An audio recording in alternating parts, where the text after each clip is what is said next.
Segunda Guerra Mundial. O nazismo avançava pela Europa, deixando uma mancha negra de ódio e violência. O poder de Hitler crescia em todos os cantos do continente ocupado. Os campos de concentração recebiam cada vez mais prisioneiros do Terceiro Reich.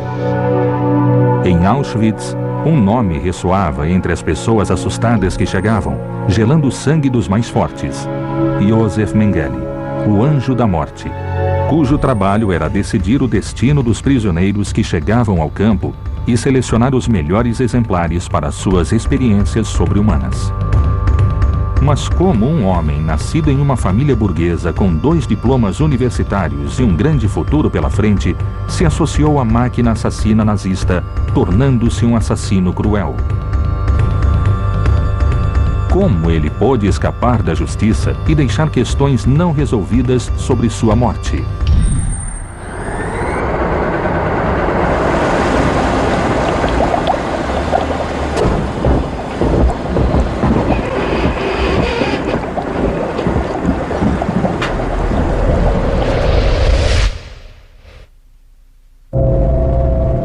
Em 1944, meses antes da queda do Terceiro Reich, Auschwitz foi tomado pelos russos e os prisioneiros marcharam de volta à Alemanha. O nome de Josef Mengele ressoava na memória daqueles que haviam sofrido com seus experimentos, mas o Anjo da Morte não estava entre os oficiais mortos nem detidos. Havia rumores de que ele havia fugido para Günzburg, sua cidade natal. Durante a caça aos nazistas iniciada pelo julgamento de Nuremberg, Mengele tramou sua fuga e escapou para a América do Sul, escondendo-se em diferentes países até ser morto, supostamente no Brasil. Para resolver o mistério da morte de Mengele, seguiremos seus passos através das principais cidades da Europa, onde ele nasceu e cresceu profissional e ideologicamente, e onde realizou seus experimentos em seres humanos. Também iremos à América do Sul, onde ele refugiou-se após a guerra. Conheceremos a opinião de especialistas enquanto investigamos a vida, a fuga e a morte de Josef Mengele, o Anjo da Morte. Arquivo Nacional, Buenos Aires, Argentina. Carlos de Nápoles é um historiador e escritor especializado em nazismo que por mais de 30 anos segue os passos de Josef Mengele. E ele realizou sua investigação acompanhado de Mariano Gomes, produtor e pesquisador. Pela primeira vez, vamos ver os documentos que estão aqui, porque eles tinham sido perdidos. Seu interesse por Mengele nasceu em 1962, na esteira de um jornal de enorme impacto, desencadeada durante a detenção do criminoso de guerra nazista na Argentina. Queremos ver os documentos sobre os nazistas. Pode entrar, por favor. Vocês gostariam de ver os de Mengele? É pelos arquivos sobre Mengele que nós nos interessamos. São estes aqui.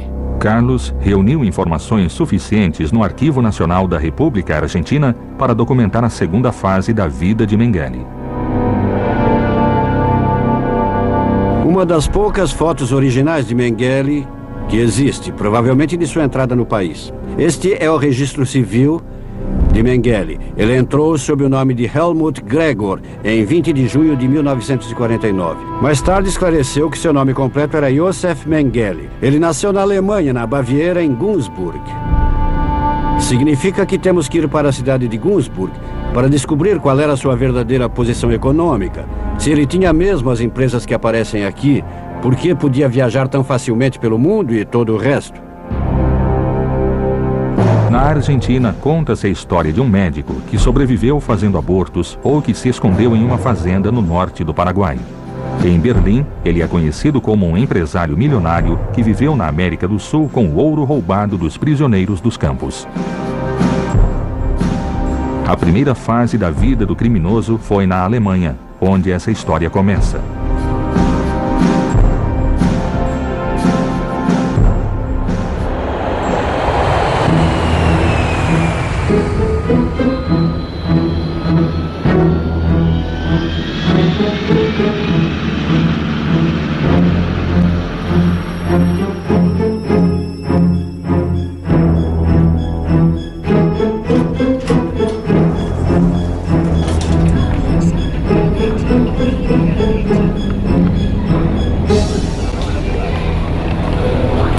Günzburg é uma cidade antiga de tradição rural. localizada no coração da Baviera, a região mais conservadora da Alemanha. A família Mengele sempre foi um poderoso clã na sociedade de Günzburg. E este clã possuía um poder econômico e político devido à mão de obra de suas empresas agrícolas na região. Temos que encontrar a rua Immelmannstrasse, onde a família Mengele está instalada. Aqui no mapa, não dá para ver direito.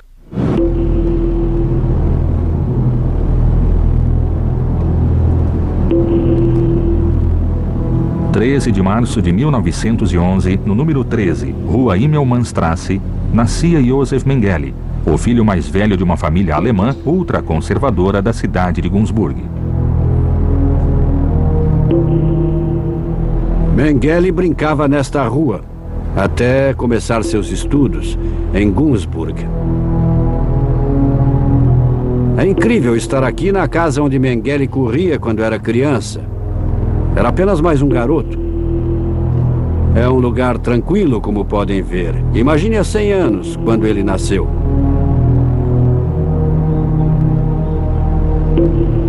Walter Grabert é o diretor do Museu e Arquivo de Günzburg. E é uma das pessoas mais bem informadas sobre a origem do criminoso nazista. Os pais e 2 irmãos de Josef foram enterrados aqui. Sim. Mas eu acho que Josef está em uma caixa em um instituto no Brasil. Entendi. A família Mengele sempre disponibilizava dinheiro para projetos de construção e como a cidade agradecia. Sempre se faziam homenagens, como dar seu nome a ruas, ou então premiá-los como cidadãos honrados. E, na verdade, é preciso ter isso em conta ao se julgar o que foi que a cidade fez. Josef Mengele não teve quase nenhuma relevância no primeiro processo do nacional-socialismo imediatamente após a Segunda Guerra. Sim. Isso só aconteceu muito mais tarde, quando descobriram no que ele estava envolvido e o que ele havia feito. Este cemitério é cristão ou é um cemitério comum? E se for um cemitério comum, há algum túmulo judeu? Grande parte da população alemã é católica e evangélica, mas naquela época também surgiram cidadãos turcos muçulmanos naquela região.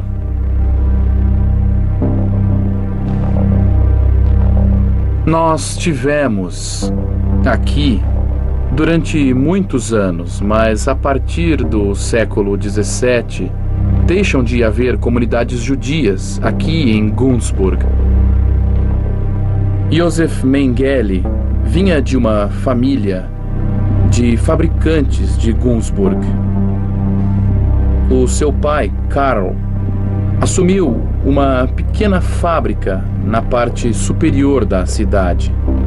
E essa fábrica produzia colheitadeiras, arados, ferramentas agrícolas. E, precisamente no auge da empresa da família, havia entre 800 e 900 pessoas trabalhando lá. Era a principal fonte de emprego da cidade. Aqui à direita, até 30 anos atrás, funcionava a empresa Karl Mengele e Filhos. Hoje é um terreno em que foi construído um supermercado e onde se estão construindo casas e outros espaços comerciais. Antiga fábrica da família Mengele. A fábrica da família ocupava todo o espaço, inicialmente daqui até lá, até aquelas macieiras no final da rua. E a fábrica era realmente muito grande. Muita gente era empregada aqui. Entendi.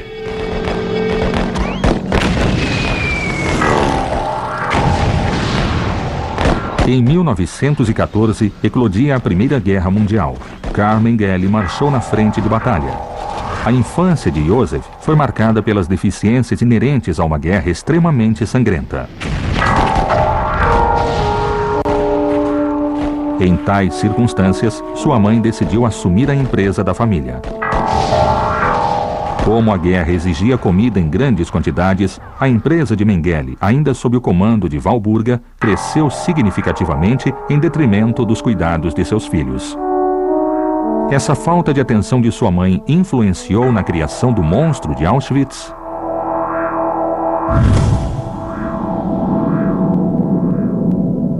A Alemanha perdeu a guerra e a agitação social aumentou. As ligas industriais alemãs defendiam o mercado anticomunista e financiavam a ascensão do partido nazista ao poder. O surgimento do nazismo foi visto inicialmente com desdém pelos grandes industriais, mas as ideias de Hitler de destruir a Alemanha mudaram tudo. O bastião de Hitler estava no sul da Alemanha. Por isso, um dos pequenos financiadores da carreira de Hitler era o industrial Karl Mengele, o pai de Josef. Adolf Hitler e seus seguidores realizaram uma tentativa de golpe em Munique. O golpe fracassou e Hitler foi encarcerado na prisão de Landsberg. Com este marco, Josef Mengele lentamente começa a mergulhar na cultura do nazismo.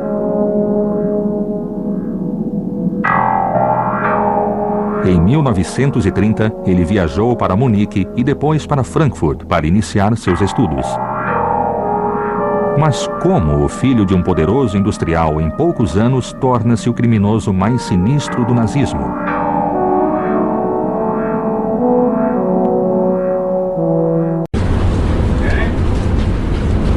Frankfurt, Alemanha.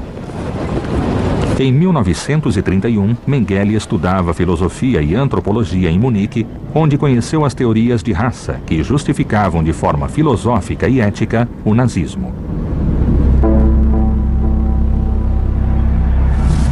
Aos 22 anos, ele se afiliou aos soldados chamados de Capacetes de Aço, uma associação de jovens militantes do nazismo. Em 1933, Hitler tomou o poder. Começavam as perseguições a professores judeus e a todos os intelectuais que não compartilhavam de sua ideologia. Estamos chegando.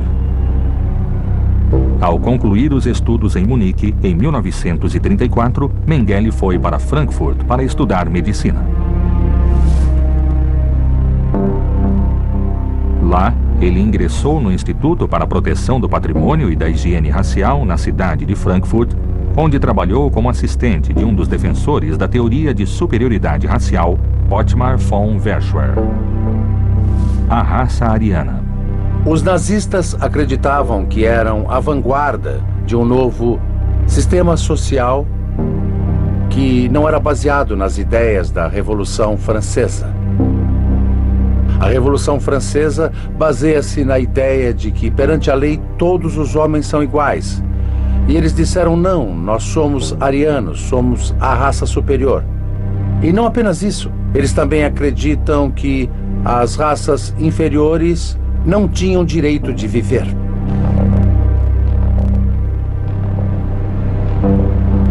Universidade Goethe, Frankfurt.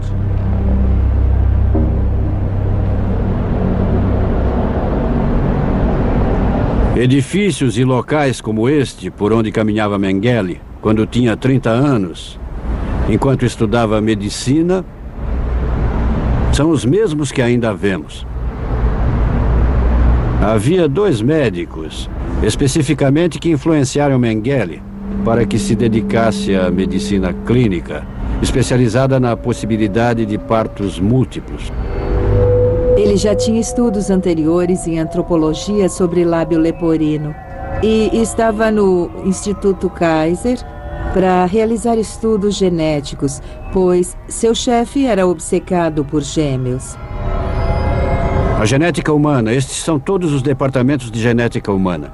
Com o professor Verschuer, ele se envolveu muito com a genética pois fazia parte da ideologia nazista se reproduzir e aumentar a população sob o ponto de vista da ideologia nazista. E, primeiro, os gêmeos pareciam ser a solução mais rápida e bem-sucedida para a reprodução. Então, descobrir o segredo dos gêmeos era seu objetivo. Parece que ele era um bom aluno. Não é comum estudar tão rapidamente e se formar em 2 cursos, chegando ao doutorado. Ele não era uma pessoa ignorante, era um homem muito bem preparado, o que é algo muito importante no que viria a acontecer. Como uma pessoa preparada, doutor em filosofia e médico, tendo feito o juramento de Hipócrates, se torna um criminoso terrível.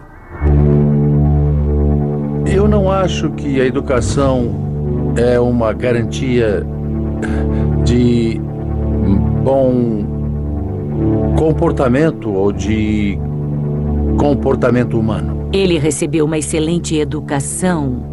Era formado em medicina e filosofia, então ele estava bem preparado para fazer um grande trabalho para a humanidade.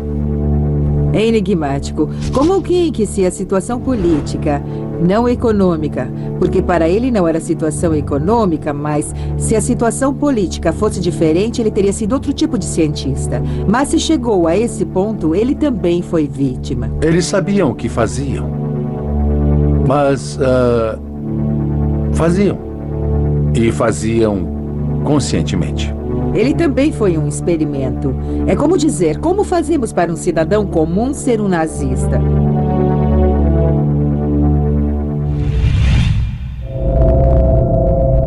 Suas pesquisas no Instituto de Higiene Racial levaram Mengele a se filiar ao Partido Nacional Socialista. Um ano depois, ele formou-se em medicina com uma tese sobre a deformação bucal e maxilar em crianças. No mesmo ano, ele casou-se com Irene Schumbein, uma jovem de família luterana. O casamento realizou-se na cidade de Oberstdorf, a poucos quilômetros de Günzburg, lugar onde, anos depois, iria esconder-se ao fugir dos crimes cometidos.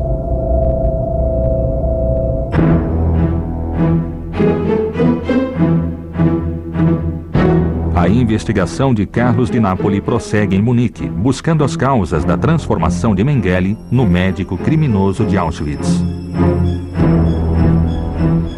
Na cervejaria Hofbrauhaus, as reuniões cada vez mais frequentes entre Hitler e seus seguidores deram origem ao Partido Nacional Socialista. Nesta cervejaria, Hitler fazia seus discursos. Esses discursos eram por vezes vaiados por membros do Partido Comunista, que o impediam de fazer discursos adequadamente. Hitler contratou um grupo de 12 pessoas para protegê-lo. Deste punhado de pessoas que foram contratadas para protegê-lo, nasceu mais tarde a SS. A SS, Tropa de Choque de Defesa Pessoal de Hitler, nasceu como uma pequena força destinada à proteção pessoal do Führer. Esse reduzido grupo evoluiu até uma organização complexa que espalhou-se por todos os cantos da sociedade alemã, da polícia a divisões inteiras do Exército Nacional. O Reich tinha controle sobre o Estado policial e as forças policiais do partido se uniram e se misturaram. E a SS tinha quartéis aqui. O próximo passo na vida de Mengele, usando influências de seu pai, foi pedir seu ingresso como oficial médico no exército da SS, selando seu envolvimento com o nazismo.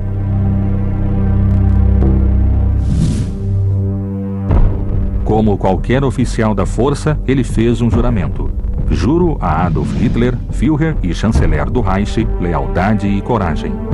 Prometo obediência até a morte a você e aos superiores por você designados. Que Deus me ajude. No caso de Mengele, foi pelo direito de pertencer à maior excelência. Se estivesse no sistema, ele acreditava que chegaria à elite da elite e então teria todas as portas abertas. Ele tinha muita ambição como cientista.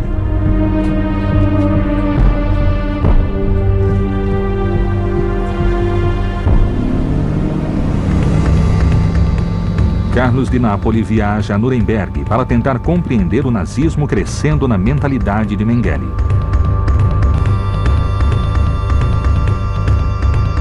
No início da década de 30, Nuremberg ganhou notoriedade na Alemanha de Hitler.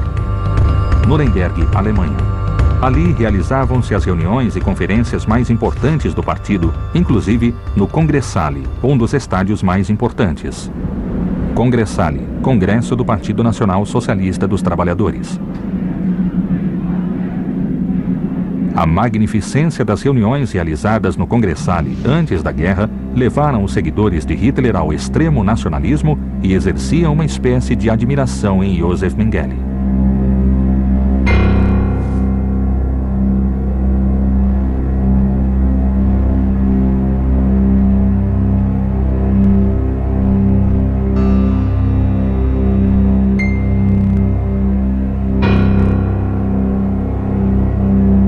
Zeppelin-Wiese, Nuremberg, Alemanha.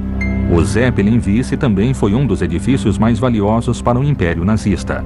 Aqui, Hitler pronunciava seus discursos mais importantes e eram realizados os desfiles e eventos mais importantes do Partido Nacional Socialista a fim de exacerbar o amor dos membros pelo Führer.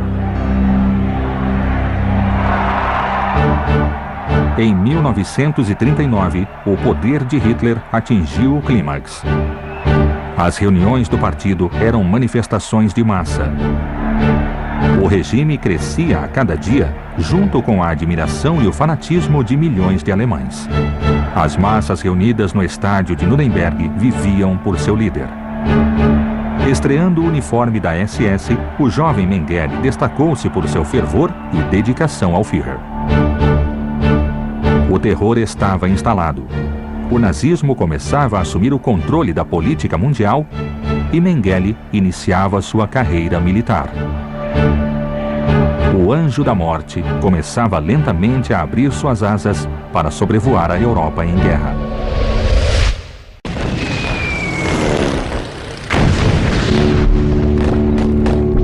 De setembro de 1939. Adolf Hitler ordenou a invasão da Polônia, iniciando 48 horas mais tarde a Segunda Guerra Mundial. Durante o transcurso da guerra, o Terceiro Reich abrangeu toda a Europa Ocidental, chegando à captura de Paris.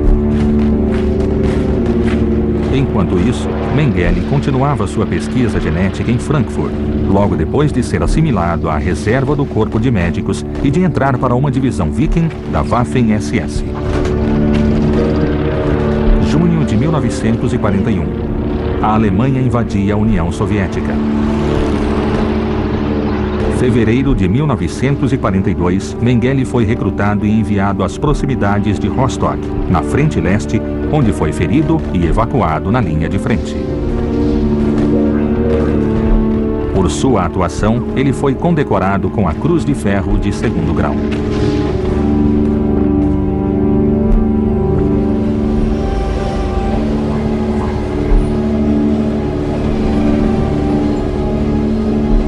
A guerra começou logo depois que ele se casou. Ele foi para a frente russa e resgatou 2 homens que estavam feridos dentro de um tanque. E leva um tempo até que se recupere.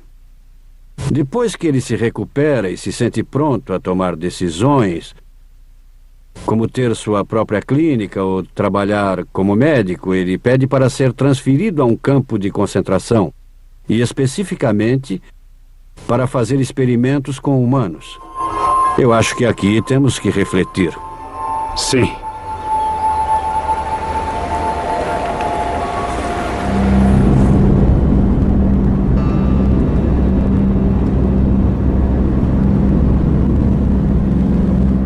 Frankfurt, Alemanha. Frankfurt foi uma das cidades mais importantes para a economia do Império Nazista.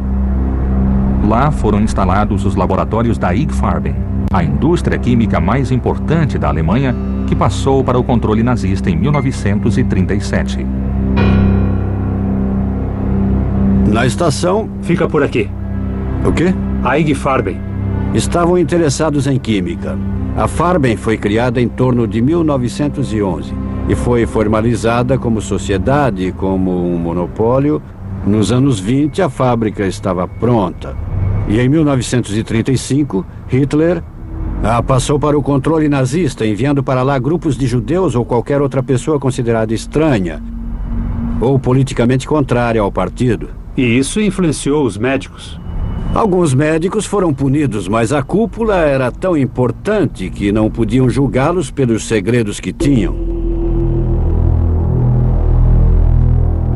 No início da Segunda Guerra Mundial, a IG Farben, em parceria com o Estado alemão, começou a construção de uma série de fábricas, voltadas principalmente para a produção de borracha e petróleo sintético, produtos essenciais para alimentar a máquina de guerra nazista.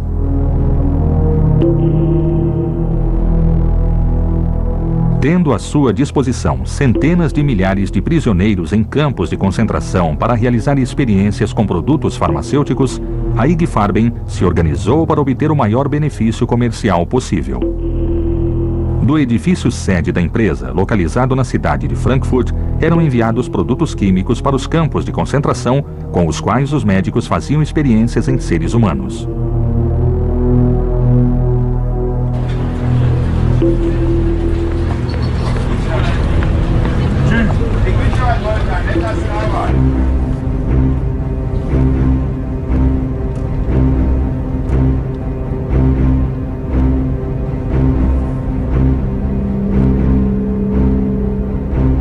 Neste enorme edifício, que durante anos foi o maior edifício de escritórios na Europa, funcionou a IG Farben, o que é importante para a história de Mengele é que aqui, nesta universidade, ele se tornou médico e começou a receber os medicamentos com os quais faria experiências nos campos de concentração. Às vezes, ele vinha a esta empresa, aos escritórios, para retirar os produtos que seriam utilizados em experimentos. Às vezes eram simples produtos químicos e outras vezes eram derivados de glândulas humanas, como os hormônios. Um dos primeiros produtos que utilizaram em experiências foi a sulfonamida. Posteriormente fizeram experiências com hormônios no projeto conhecido como Lebensborn.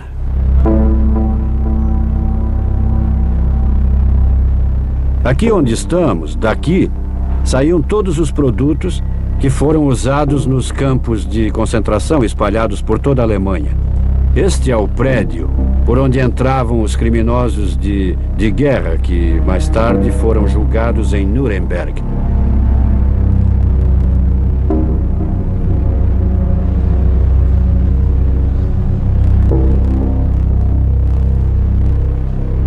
Cada passo que damos mostra a relação entre Auschwitz e a Farben. A IG Farben tinha uma tradição bem antiga e difundida na Alemanha e estava envolvida em todo tipo de indústria química.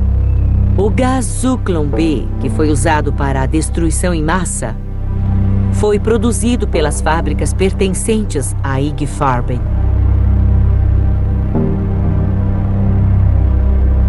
Esta é uma placa que recorda a relação da Farben com o Holocausto, não é isso? Em 1945, a produção técnica aqui do regime do terror sobre a empresa IG Farben, juntamente com a SS e os campos de concentração, foram aqueles que criaram o terror. Aqui estão as sedes de onde Heinrich Korlen, que foi chefe da experimentação, enviava os remédios para os campos de concentração. Ele era o bioquímico responsável de indicar que drogas podiam ser desenvolvidas e quais não podiam. Eles pegavam o cadáver e depois extraíam aqui o produto final, que podia ser um hormônio do crescimento ou um hormônio de experimentação. Mas lembre-se que a Farben, entre outras coisas, tinha mais de 10 empresas farmacêuticas. A mais conhecida é a Bayer. Sabemos que a Bayer, ela enviava para todos os campos de concentração algumas drogas que com certeza não possuíam um nome específico e sim apenas números para serem testadas nos prisioneiros. 2% sulfato de cobre. Os medicamentos que enviavam daqui para Auschwitz não continham uma etiqueta dizendo que era uma sulfonamida, mas tinham um código composto de letras e 4 números. Assim, quando chegavam a Auschwitz, os médicos não podiam roubar a patente, pois eles não sabiam que tipo de produto estavam recebendo. Pois caso fosse bem sucedido, teria um valor enorme, evidente, ou seja, poderia ser comercializado rapidamente. Imagine o valor que poderia ter as sulfonamidas quando estavam em guerra e os antibióticos eram indispensáveis. Então, um dos cuidados que se tomavam aqui, sobretudo por Heinrich Korlen, era codificar os medicamentos enviados para Auschwitz. O próximo passo em nossa investigação é chegar ao campo de Auschwitz, onde comprovaremos a importância dos experimentos conduzidos por Mengele.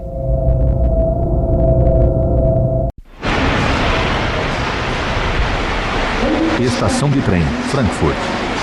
Senhoras e senhores, este trem tem como destino Auschwitz.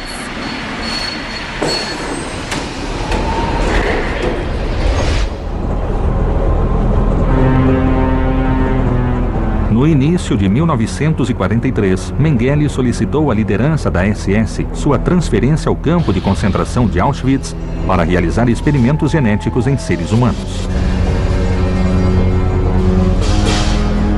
Ele poderia ter escolhido outro destino para sua vida e poderia ter feito experimentos sem se rebaixar tanto. Houve outros que realizaram experimentos. Talvez não fossem de família tão renomada ou com pais tão ricos. Por isso a escolha dele é sinistra. Aqui está, 2 passagens para Auschwitz. O local não foi escolhido por acaso. Sabemos a partir das biografias de fontes disponíveis que muito tempo antes da guerra, ele já estava envolvido em vários projetos na Alemanha envolvendo questões de genética. E vir para cá com tantas famílias e tantas relações em poucas gerações, ele podia trabalhar como ele considerava, assim como seus supervisores, com maior chance de sucesso para melhorar as teorias raciais do regime nazista. Por que Auschwitz? Porque para alguém com uma mentalidade científica não criminosa era o local perfeito, pois podia usar os prisioneiros como cobaias humanas. Ou seja, eram como ratinhos de laboratório. E isso era inédito, porque nunca antes haviam feito uma experiência coletiva e massiva. Desde que chegou ao poder, Hitler sabia que a Alemanha precisava, acima de tudo, de borracha e petróleo sintético. Em 6 de fevereiro de 1941, nos arredores de Auschwitz, a IG Farben construiu uma fábrica gigantesca para a produção de borracha e petróleo sintético. A escolha do local foi feita porque na região havia carvão, água e calcário em grandes quantidades, produtos básicos à produção desejada.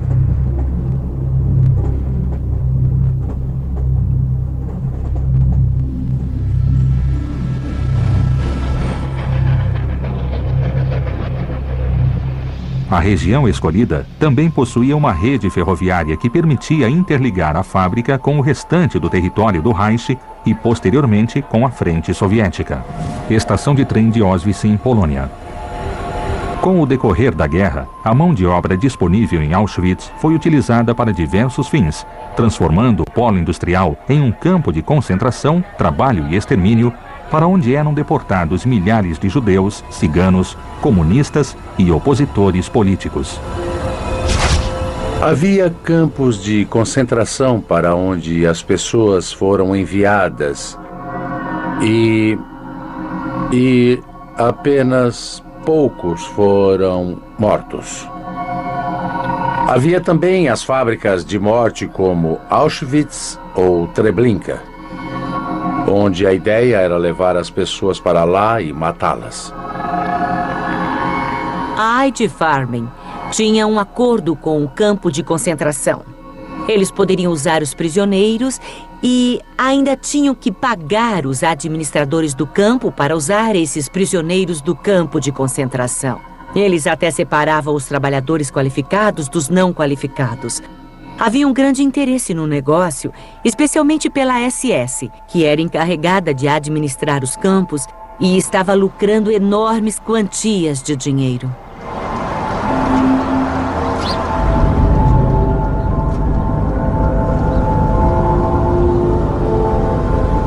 A operação dos campos de concentração e de extermínio foi relatada por Rudolf Höss, chefe de Auschwitz, em seu livro Eu, Comandante de Auschwitz.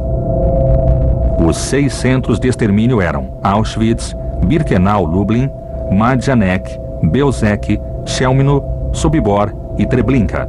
Localizavam-se na Polônia e estavam instalados próximos às linhas férreas com um sistema de camuflagem. Eram pequenos e só possuíam as instalações necessárias para as execuções massivas, como câmaras de gás e crematórios. Auschwitz e Lublin eram anexos de campos centrais destinados à exploração dos deportados. No final de 1943, Höss promoveu as pesquisas de Mengele em seres humanos com a aprovação do Conselho da IG Farben. Então, no início de 1943, Josef Mengele chegou finalmente no campo de Auschwitz.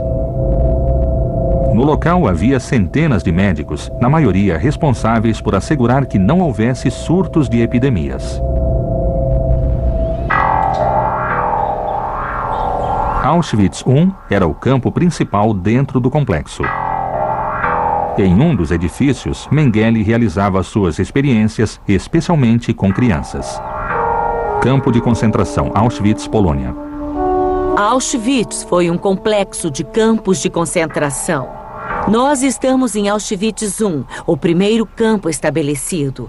Logo vieram Auschwitz II, Birkenau, que fica a 3 quilômetros daqui. A uns 11 quilômetros, mais ou menos, na direção oposta, ficava Auschwitz III, onde havia um centro industrial da IG Farben e os prisioneiros foram usados para construir uma fábrica química. Além destes 3 campos localizados nos arredores da cidade, havia outros 40 subcampos menores, onde os prisioneiros eram usados como escravos. O primeiro transporte de prisioneiros chegou em 14 de junho de 1940 e o acampamento começou a receber cada vez mais prisioneiros. Então decidiram construir um campo extra para prisioneiros soviéticos, que foi Birkenau. 90% dos prisioneiros trabalhavam na área de construção, então construíram os campos nessas áreas. Os escravos e os prisioneiros, inclusive os que eram mantidos aqui em Auschwitz I, foram levados para Birkenau. Então aqui podemos ver o portão principal e o slogan "O trabalho nos liberta", que era um slogan cínico aqui, já que ninguém era livre graças ao trabalho. O trabalho era uma arma de destruição.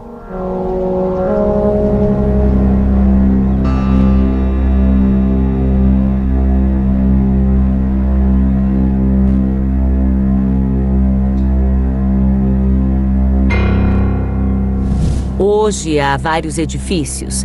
E podemos dizer que no acampamento havia 28 edifícios de tijolos usados principalmente para os prisioneiros e outros eram usados pela administração como lojas ou escritórios.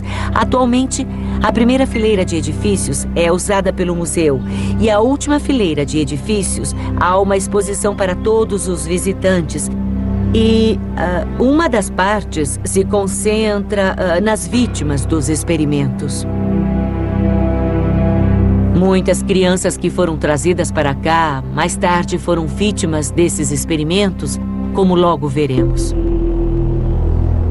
Embora a ideia de raças superiores estivesse profundamente arraigada na filosofia dos países centrais desde o século XIX, com a ascensão do nazismo, essa ideia atingiu o auge e foi posta em prática, o que até então tinha sido apenas uma teoria. Os ideólogos nazistas acreditavam que a chamada raça ariana, de acordo com seus estudos, provinha do norte da Europa e era a mais apta a dominar o mundo. Em 1935, sob a influência do diretor da Sociedade de Herança Ancestral, o argentino Ricardo Walter Darré, Heinrich Himmler, chefe máximo da SS, criou o projeto Lebensborn, ou Fonte da Vida, que visava a reprodução da raça ariana. Assim, uma mulher alemã ou com características nórdicas poderia pedir a um membro da SS que a engravidasse para procriar e reproduzir a raça ariana o mais rápido possível. Se as mães tinham mais de 4 filhos, o 5º recebia um diploma especial de Himmler ou Hitler. As mães recebiam condecorações, medalhas, tudo era feito para aumentar a população.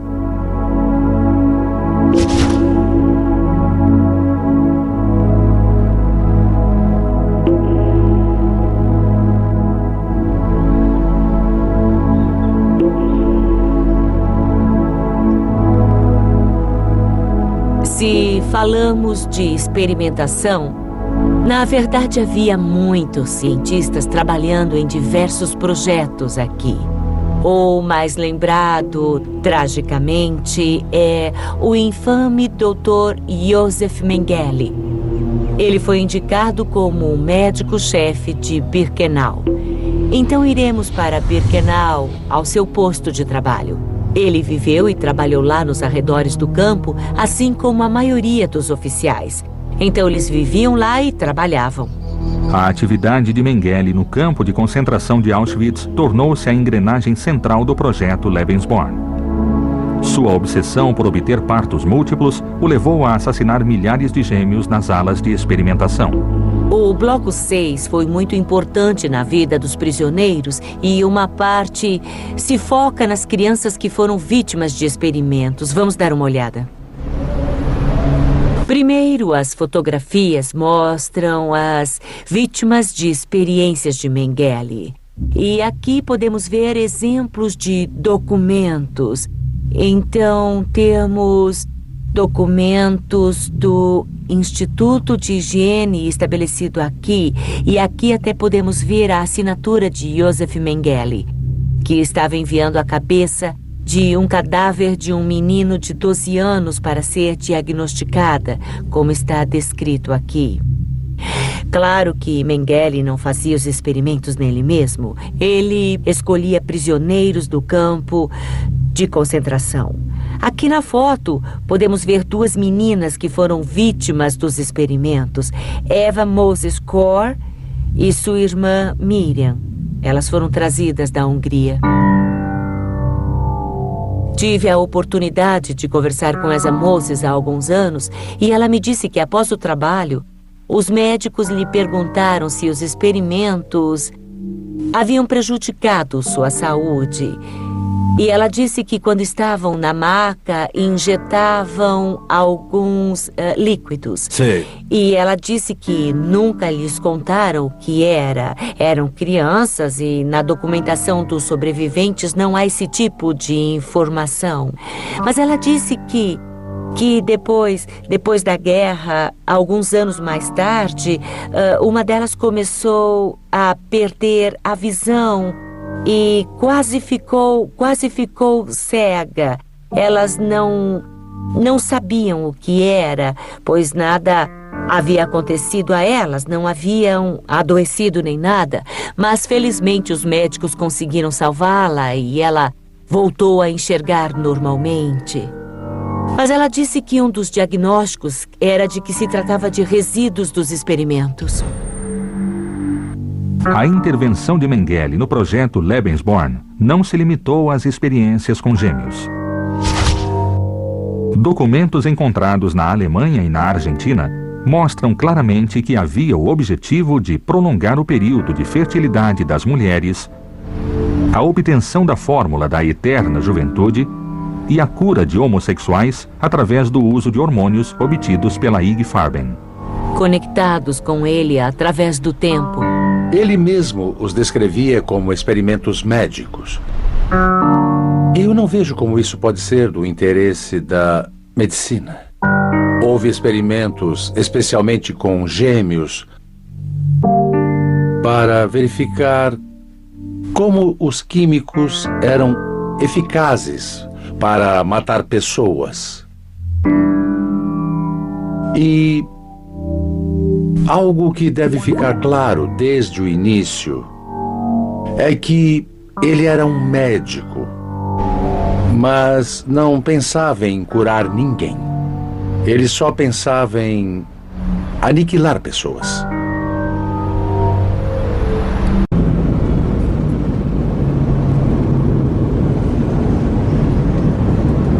Auschwitz-Birkenau. Birkenau era o campo aonde os prisioneiros do regime nazista chegavam de trem.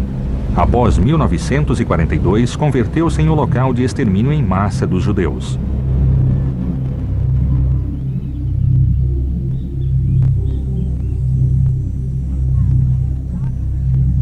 Apesar das tentativas nazistas de ocultar as evidências de seus atos criminosos, em Auschwitz ainda existiam as ferrovias que levavam milhares de pessoas para se encontrar com o Anjo da Morte. Quando o trem entrava no campo, era chamado de Lagerspar. Significa que os prisioneiros deviam permanecer dentro dos edifícios. Eles não podiam ver, não podiam testemunhar a seleção. As torres de madeira que vemos na plataforma só eram usadas durante a seleção. Soldados alemães armados ficavam nas torres. Então havia outro grupo armado ao longo dos trilhos do trem com pastores alemães. E quando abriram os vagões, a plataforma ficava bastante barulhenta. As pessoas ficavam se chamando. Percebiam que alguém tinha morrido durante o transporte e ficavam surpresas com o fato. Elas procuravam suas bagagens. Havia muitas crianças aqui, muitas famílias. Então era barulhento e cheio de gente aqui na plataforma. Os soldados alemães apareciam aqui e tentavam confortar todas as pessoas, dizendo a elas que elas seriam levadas para a desinfecção, que poderiam comer e que então seriam enviadas para o trabalho. Josef Mengele costumava andar pela plataforma, especialmente quando começaram a trazer judeus húngaros. E esses trens vinham um atrás do outro. Então, não só Mengele vinha aqui, havia outros médicos que costumavam ficar aqui, mas isso fazia parte do seu trabalho, fazer a seleção. Às 3 da manhã, ele ia para a plataforma de Auschwitz e começava a seleção. Os da direita iam para a câmara de gás e os da esquerda eram os que se salvavam. Pelos sobreviventes, sabemos que ele parecia ser um homem muito elegante. Mesmo com as vítimas, ele se comportava de modo muito amigável. Mas o que aguardava as pessoas era a morte. Assim, Mengele se transformou no que os prisioneiros chamavam de o Anjo da Morte. Mas como uma pessoa pôde adquirir um apelido tão sinistro? O Anjo da Morte é a figura que a pessoa vê 1 minuto antes de morrer. Depois disso, não há mais nada.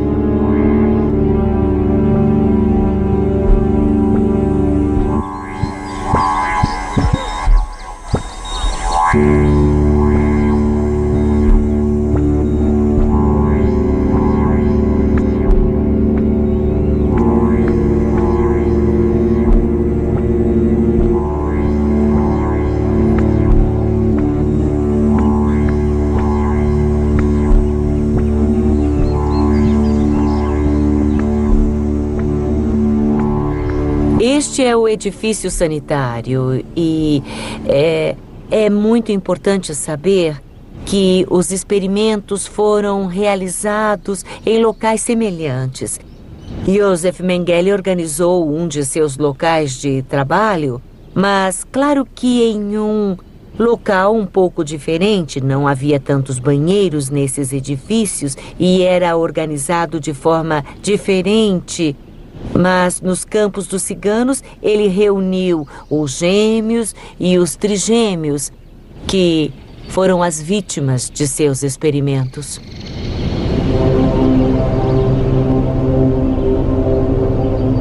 Aqui era onde eles viviam. Os prisioneiros dormiam aqui. Oficialmente, deveriam ficar aqui 400 pessoas, mas muitas vezes os campos ficavam superlotados, abrigando muito mais pessoas, até 1000 às vezes. Os prisioneiros dormiam em camas deste tipo, beliches de 3 níveis, com colchões de palha e cobertores que nunca eram lavados nem trocados.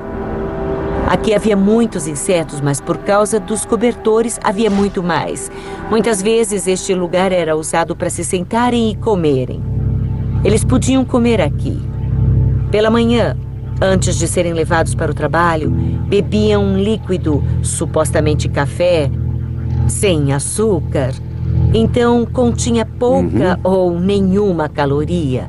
Então eram levados para o trabalho. Em torno do meio-dia, recebiam oficialmente uma lata de sopa de legumes, muitas vezes feita com legumes podres, normalmente era de repolho. Quando voltavam do trabalho, recebiam novamente esse líquido para beber, que era o café. Às vezes havia chá de ervas e um pedaço de pão, mas não o pão como conhecemos, pois era uma mistura de várias coisas. Muitas vezes encontravam serragem no pão, assim como pedaços de papel, sucata de metal. Nestas condições, os prisioneiros aproximavam-se da morte e muitos acabavam nas mãos de Mengele, transformando-se em cobaias.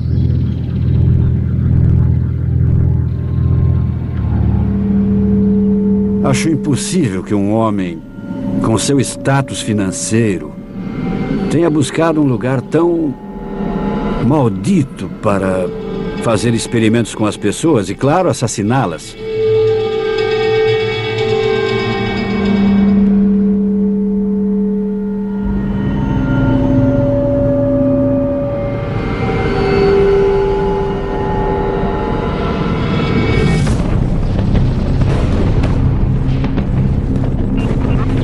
A Segunda Guerra Mundial estava praticamente definida. Os soviéticos avançavam em uma frente muito ampla enquanto os nazistas fugiam. Neste contexto, a chegada do Exército Vermelho ao campo de Auschwitz era uma questão de dias. A evacuação em massa começou no outono de 1944, quando os russos estavam muito próximos. Novamente, essas 60 mil pessoas foram forçadas a marchar daqui até a estação de trem nas proximidades para serem levadas de volta à Alemanha. Muitos morreram durante a evacuação. De acordo com as estatísticas da Cruz Vermelha Alemã, que investigou o local com as forças russas, estima-se que havia cerca de 7 mil pessoas neste campo. Apenas os doentes e debilitados foram deixados para trás e abandonados pelos alemães. Centenas de soldados da SS que haviam sido alertados da queda do campo de concentração de Auschwitz começaram a fugir, deixando para trás milhares de mortos.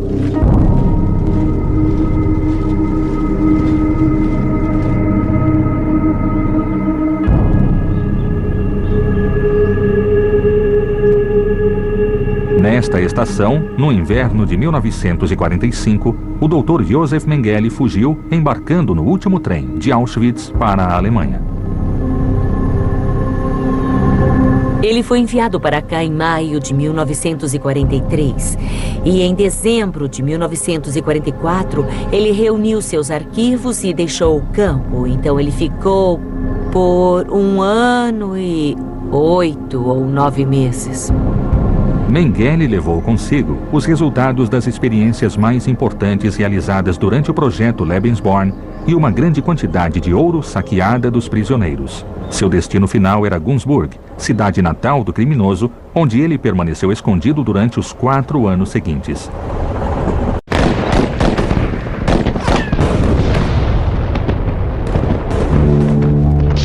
7 de janeiro de 1945. As tropas soviéticas avançavam triunfantes sobre a Alemanha e libertaram o campo de concentração de Auschwitz. O terreno e os galpões cobertos por espectros de seres humanos e detritos resultantes das experiências criminosas assombraram o mundo todo. A sombra de Mengele pairava naquelas instalações sinistras. Enquanto a humanidade começava a tomar conhecimento dos crimes maciços cometidos pelos nazistas, Mengele fugia junto com outros criminosos, acreditando que a guerra estava perdida e que ele seria processado pelos aliados pelos crimes cometidos. Milhões de alemães perderam suas vidas na Segunda Guerra Mundial. E os sobreviventes tiveram a oportunidade de obter boas posições na Alemanha pós-guerra porque não sobraram muitos deles, especialmente a geração que criou o regime nazista. A maioria deles era bem jovem, haviam nascido entre 1900 e 1905, ou seja, em 1933 tinham uns 30 anos, e em 1945 ainda estavam em uma idade boa, especialmente numa situação em que milhões haviam morrido perderam suas vidas na Rússia, União Soviética ou em outro lugar da Europa. Então eles tinham o dobro de oportunidades. A maioria era muito bem treinada e sabia o que estavam fazendo. Günzburg, Alemanha.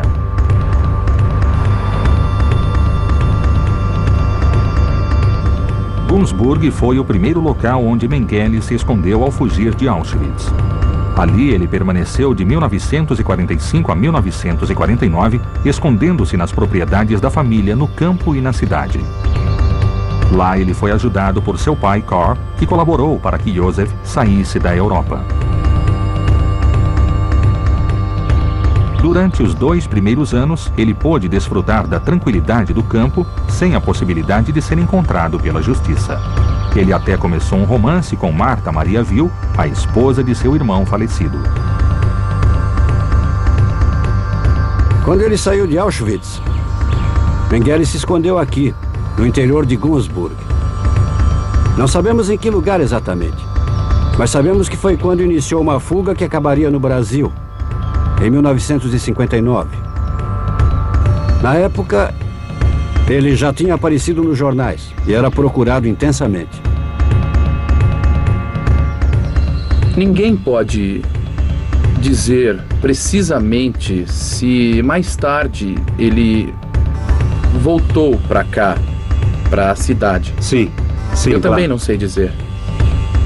Eu conversei muito com moradores daqui em Günzburg e nos anos 70, nas mesas de bar, as pessoas falavam muito sobre esse assunto, mas se você dissesse para alguém, certo, agora falando sério, as pessoas diriam que não sabiam de nada. Ninguém pôs as mãos no fogo.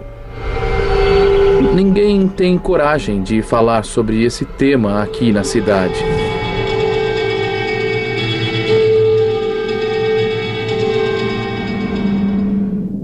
Em 7 de maio de 1945, o Terceiro Reich caiu. Suas tropas se renderam às forças aliadas e a Segunda Guerra Mundial terminava na Europa.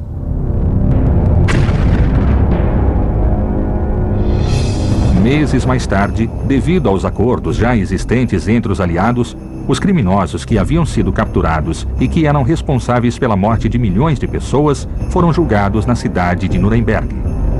Para este fim, foi estabelecido o Tribunal Militar Internacional, composto por representantes dos vencedores. Boa pergunta. Eu gostei dos julgamentos.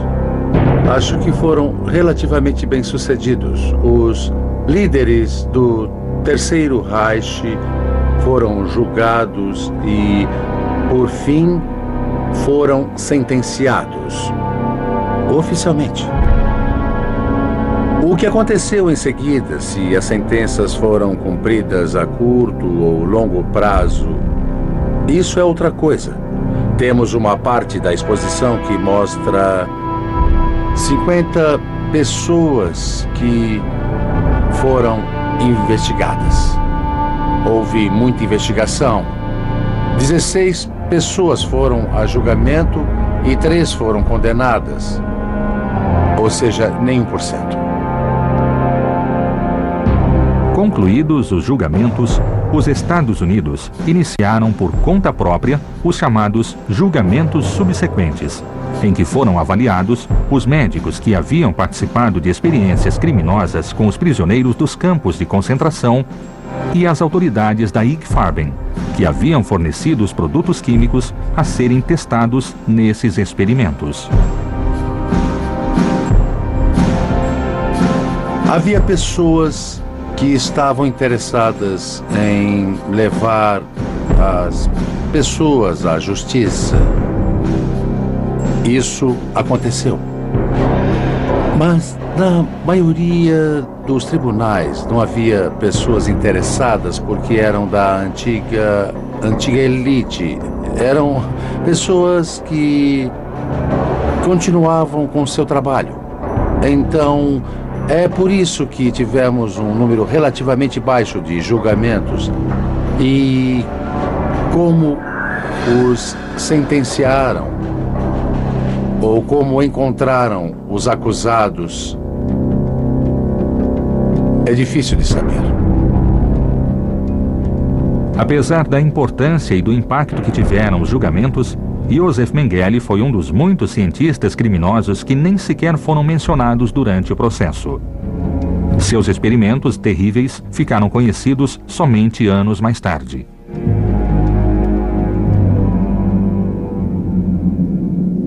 Logo após a guerra, a prioridade da União Soviética era reconstruir o país que havia sido devastado.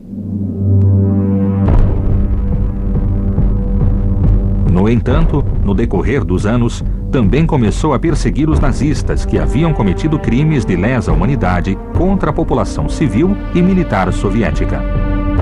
Como em Auschwitz, milhares de soviéticos haviam sido exterminados. O nome de Mengele, assim como de tantos outros médicos, logo eram mencionados na sede da implacável NKVD.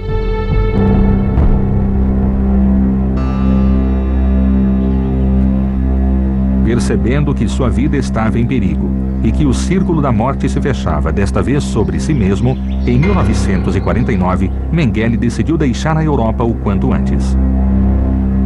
O destino escolhido foi a Argentina, abrigo de muitos outros líderes nazistas, assim como vários países sul-americanos.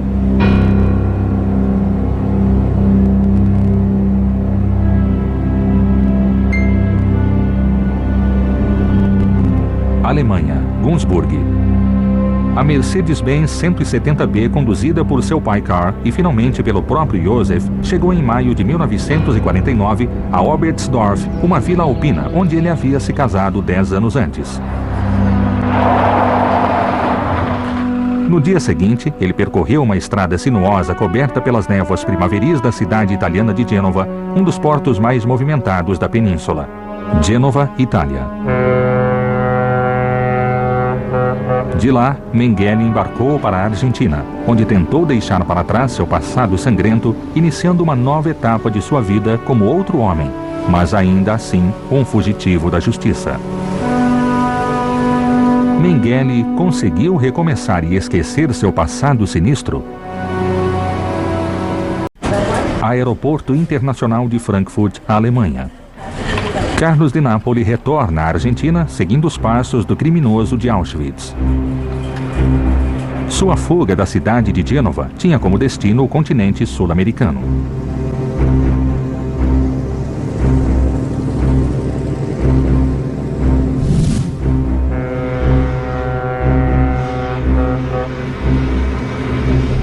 Com o fim da Segunda Guerra Mundial, os nazistas fugitivos elegeram a Argentina o local perfeito para esconderem-se da justiça europeia.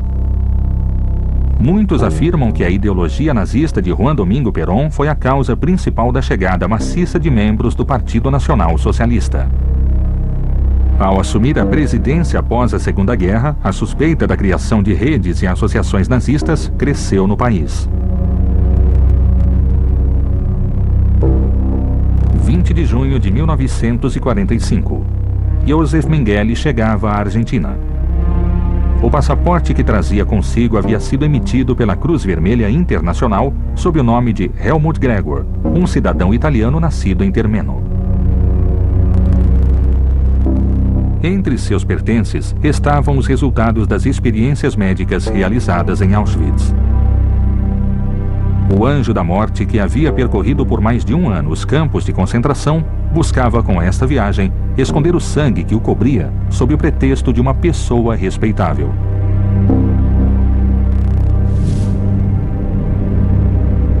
A investigação sobre a vida de Mengele na Argentina continua com uma pesquisa sobre o navio que trouxe o criminoso nazista para a América do Sul.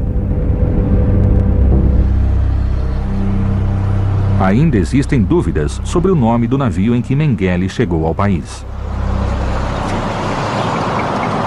As informações prestadas pelo Arquivo Nacional diferem dos dados da alfândega. Pelo Arquivo Nacional, Mengele chegou a bordo do vapor Felipa. E na imigração, o cartão de entrada diz que ele veio a bordo do North King. Coincidentemente, aqui está o documento que pode nos ajudar a resolver a questão de em que navio Mengele chegou, porque aqui estão as listas de passageiros. Queremos ver os arquivos da chegada dos navios de 1949 para constatar se chegou o vapor Felipa ou o passageiro Helmut Gregor. Vejamos. Este é do ano de 1949. Agora temos que procurar em junho. Vamos ver navio por navio. O vapor Felipa chegou ao porto com passageiros clandestinos. O vapor Felipa tinha uma bandeira panamenha. E de Gênova ele fez escalas em Las Palmas e Montevideo. Aqui está. Marcado em vermelho o número 920. Helmut Gregor. Filho de Nennen. Nascido em 1911. Técnico. Aqui diz Tremeno, mas é Termeno. E Trento. Isso coincide com o que está no Arquivo Nacional. Mengele chegou no vapor Felipa sob o número 920 em 20 de maio de 1949. Mengele mal chegou ao país e foi para o Hotel dos Imigrantes para continuar ocultando seu passado e começar uma nova etapa em sua vida. Museu Hotel dos Imigrantes, Buenos Aires, Argentina. O Hotel dos Imigrantes era o primeiro local em que pisavam os estrangeiros que chegavam ao país. Depois que o navio atracava, a primeira recepção era aqui. Exatamente. Os imigrantes chegavam e podiam entrar no hotel aqui por este portão. Ou seguir para a cidade de Buenos Aires, por esta rua que vemos aqui. Aqueles que possuíam algum poder, amigos ou vizinhos, talvez não entrassem no hotel e seguissem a cidade de Buenos Aires. Os que não conheciam ninguém iam para o hotel, já que oferecia uma boa recepção para quem chegava à Argentina. Na sua opinião, Mengele cruzou o portão quando chegou? Se Mengele não quisesse levantar suspeitas, talvez tenha entrado no hotel. Se estivesse com pressa, podia sair diretamente pelo portão, acompanhado de alguém que tenha vindo recebê-lo. Havia pessoas esperando aqui, então? A passagem de Mengele pelo Hotel dos Imigrantes foi muito curta.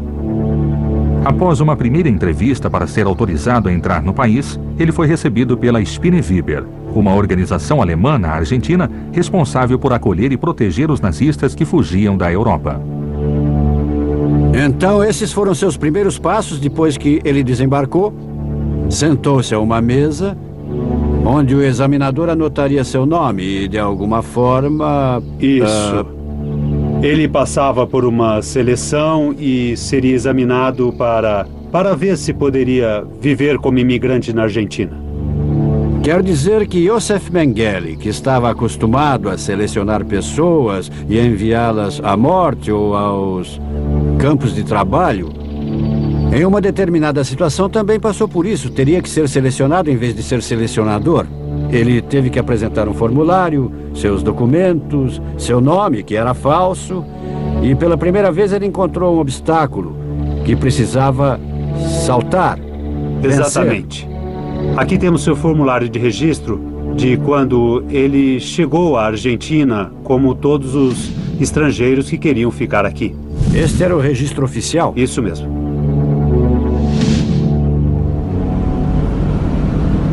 Olivos, província de Buenos Aires, Argentina. Durante sua estada na Argentina, Mengele viveu no norte da província de Buenos Aires, que ao longo do tempo tornou-se o principal centro de atividades dos nazistas fugitivos.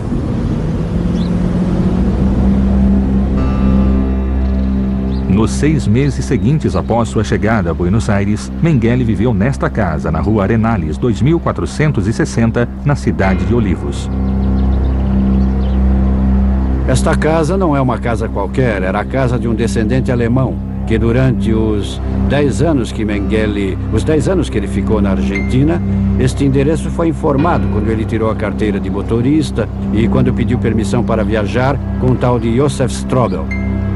Então esta casa era o centro da Spinnaviber, a organização que os nazistas milionários usavam para se proteger. E Mengele era um deles.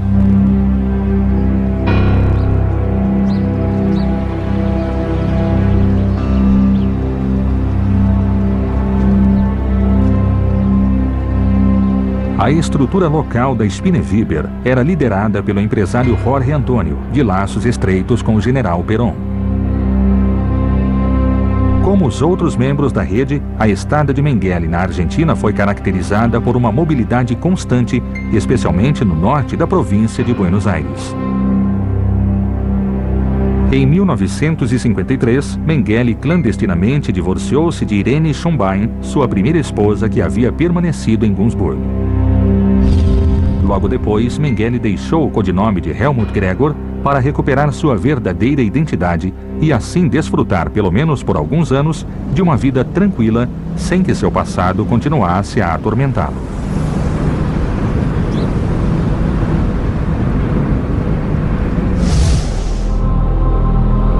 Após a criação da República Federal da Alemanha em 1949, iniciou-se a perseguição aos criminosos de guerra nazistas que não haviam sido julgados.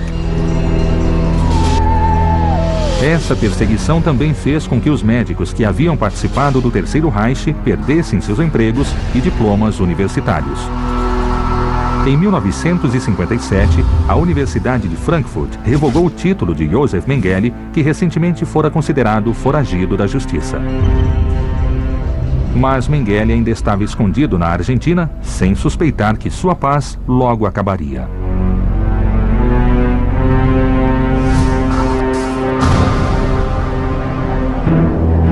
Em 1956, Mengele aguardava a chegada de Marta Maria Vil, sua amante, para viajarem juntos à colônia do Sacramento, no Uruguai. Em meados dos anos 50, na Argentina, havia maiores impedimentos para que pessoas divorciadas voltassem a se casar, enquanto no Uruguai o processo era bem simples. Tirando proveito dessa situação, Mengele viajou para o Uruguai em 1958 para concretizar seu segundo casamento. Ele estava cada vez mais distante do médico sinistro que fora durante a guerra. Colônia do Sacramento, Uruguai.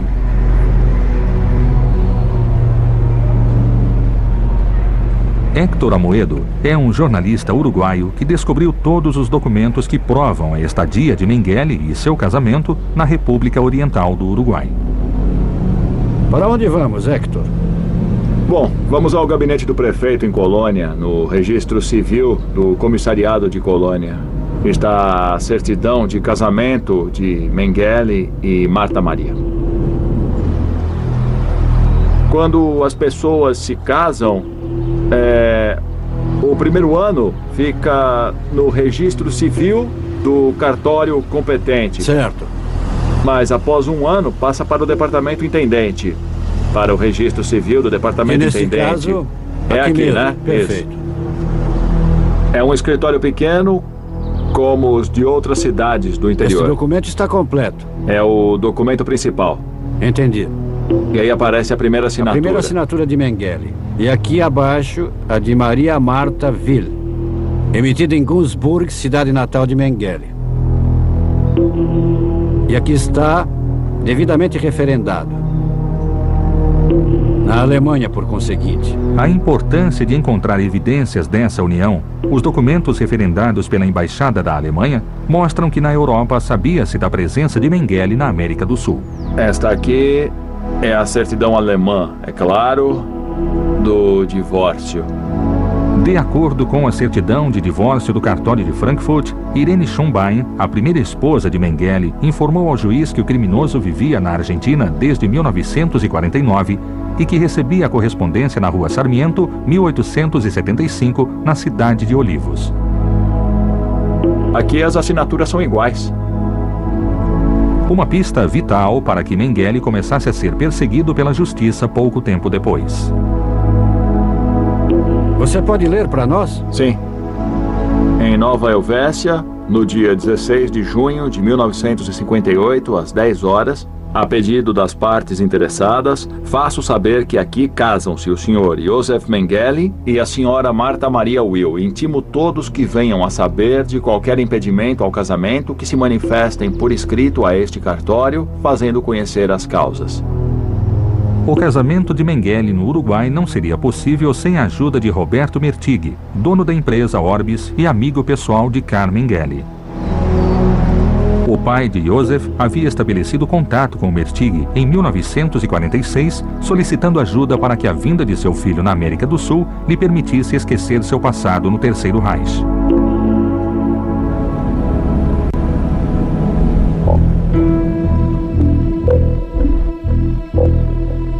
Depois de voltar da lua de mel, Mengele ainda sonhava em utilizar seu conhecimento adquirido em Auschwitz para uso comercial. Assim, ele assumiu o laboratório Fadro Farm, que produzia medicamentos dos quais havia adquirido todas as ações um ano antes, aparecendo como sócio oculto.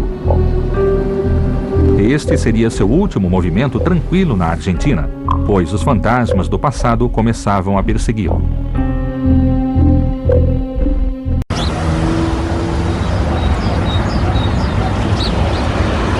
Carapachay, província de Buenos Aires, Argentina. Em Carapachay localizava-se o novo projeto de experimentação de Mengele, o laboratório Fadro Farm.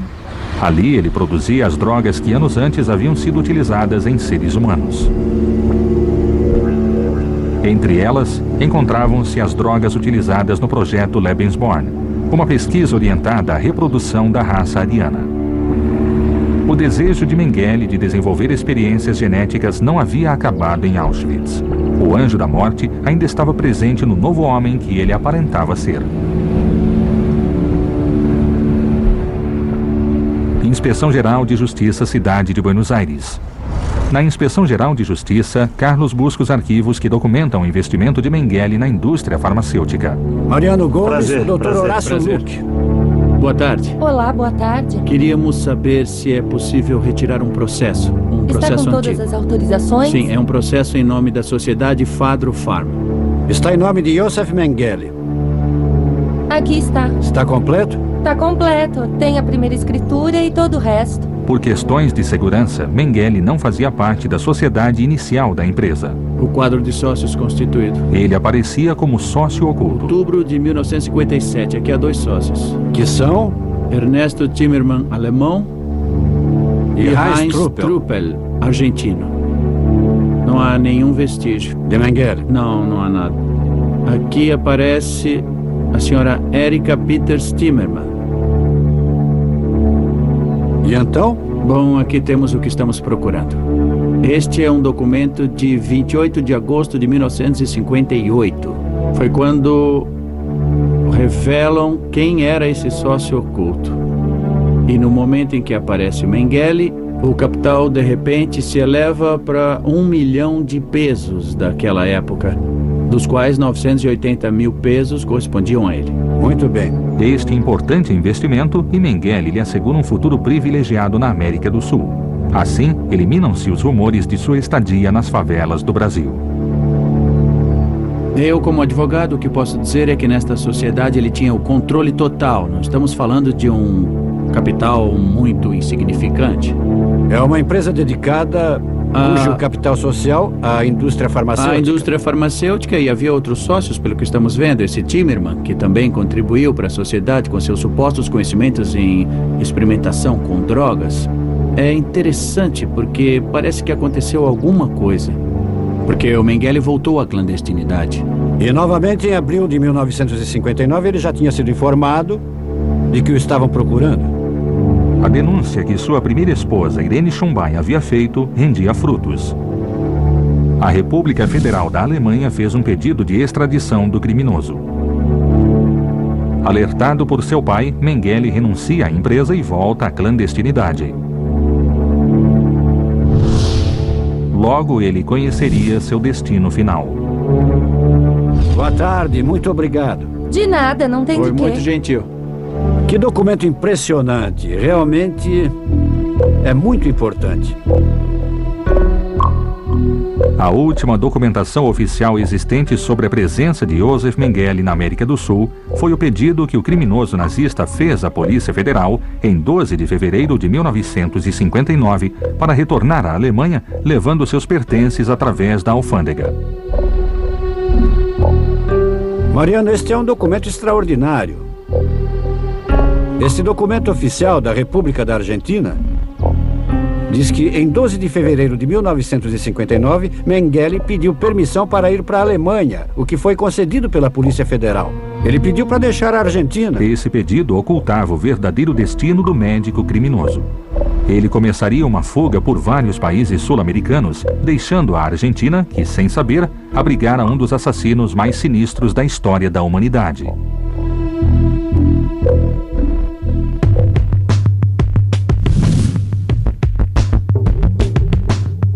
Meses depois da fuga de Mengele da Argentina, chegou ao país o pedido de extradição da justiça alemã. Havia uma evidência sobre a vida de Mengele na Argentina, um documento oficial que poderia esclarecer o destino final do criminoso.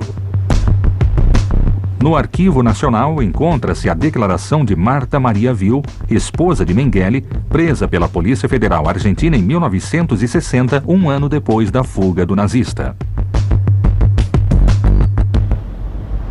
Aqui está uma declaração da esposa de Mengele. E a polícia reconhece que ela entregou uma carta enviada da Venezuela para o Paraguai, que é falsa. A polícia descobriu que não era original. E aqui se lê: deve notar-se que o selo da correspondência tem um carimbo de uma agência da capital federal. Também tomou-se conhecimento, pelo filho da senhora Mengele, de que os melhores amigos do investigado no país são o senhor Roberto Mertig e seu sócio no laboratório Fadro Farm. Recordações de sua estadia na Argentina com a própria identidade. Durante uma semana, a fuga de Mengele ocupou a primeira página de todos os jornais da Argentina e do mundo. Os mesmos meios de comunicação começaram a apresentar informações cruzadas sobre sua suposta passagem por vários países sul-americanos. Procura-se Dr. Josef Mengele, recompensa $2.375.000. Segundo a teoria mais difundida, Josef Mengele encontrou seu destino final na pequena cidade brasileira chamada Bertioga. Ali, sob um nome falso, ele teria vivido em uma casa humilde por 20 anos. Em 1979, ele foi encontrado morto após afogar-se no mar. 6 anos depois, em 1985, um casal nazista residente no Brasil identificou o túmulo do Anjo da Morte. Mengele foi localizado. O corpo apresentava ferimentos na cabeça e uma doença óssea, o que aparecerá nos exames se o corpo for mesmo de Josef Mengele. Após a exumação do cadáver, a pressão da mídia exercida por Israel e Estados Unidos fez com que o cadáver fosse submetido a vários exames para determinar se era mesmo Josef Mengele. Durante o processo de análise, esperava-se que os estudos esclarecessem o paradeiro e o destino do criminoso nazista. As análises realizadas sobre o corpo encontrado eram de natureza comparativa e foram meticulosamente conduzidas em um laboratório brasileiro. Eu acho que Provavelmente haverá conclusões muito interessantes com base nas informações disponíveis e nas informações adicionais que ainda podem ser encontradas. Porque é um caso muito difícil. Em todos os casos onde nós encontramos um esqueleto, uma ossada, nós nunca dizemos o nome e nunca nós podemos afirmar que seja a pessoa. Até agora sabemos que os ossos pertenciam a um homem de 1,79 m e de cerca de 60 anos. Uma obturação de prata também pode coincidir com os registros dentários de Mengele de 1937. O Grupo Internacional de Pesquisadores deve anunciar suas conclusões na sexta pela manhã. As conclusões obtidas pelos pesquisadores foram conclusivas. O número de correspondências encontradas no esqueleto exumado indicava que se tratava de Joseph Mengele.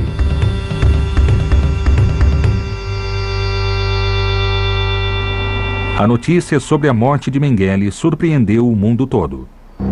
A história do Anjo da Morte, que havia percorrido os campos de Auschwitz durante 1 ano e meio e que conseguiu fugir sem ser julgado por seus crimes, havia terminado.